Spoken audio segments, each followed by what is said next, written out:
السلام علیکم ورحمت الله وبرکاتہ. زه یم ستاسو ورور ستاسو ملګری طارق مخلص الفجر المخلص اکیډمۍ نه تاسو سره مخاطب یم.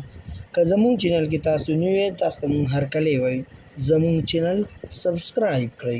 نننی هومورک چې کوم دی هغه دی سواد به تاسو څنګه اچوئ د کد په اعتبار سره.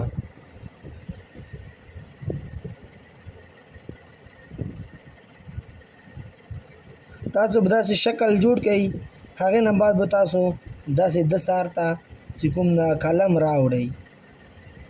تاسو په سواد باندې صحیح محنت وکړئ، انشاءالله سواد چې کوم ده طوا هم د شونتې ده، صرف د معمولي د پلان سارې لږ نرې کول غواړي.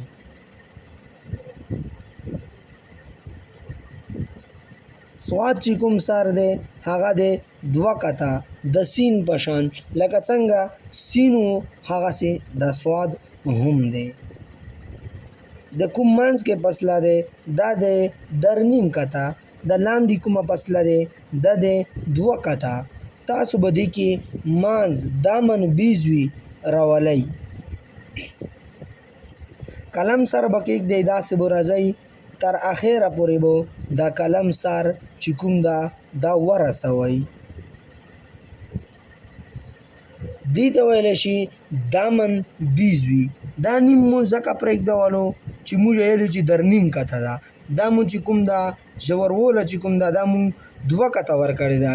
دې ته ویلی شي دې ګولایې ته ویلی شي دامن بیزوي. دامن بیزوي شکل به زه تاسو ته ښیم. دوزونه به تاسو دامن بیزوي راوړئ تر اخسار پورې، ویه به ترې نه جوړوئ. اخسار نه به یې نه راوړئ، دوزونه به یې نه وړئ، ښه داسې به د بل سار نه راوړئ. دې ته ویلی شي دامن بیزوي. تاسو ګورئ اوس د مونږ کت نه بغیر اچوو.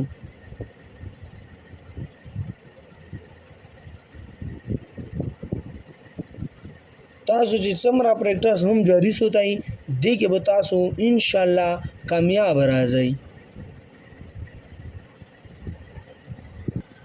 که تر اوسه پورې زمونږ چینل تاسو نه وي سبسکرایب کړی، زمونږ چینل سبسکرایب کړئ. والسلام.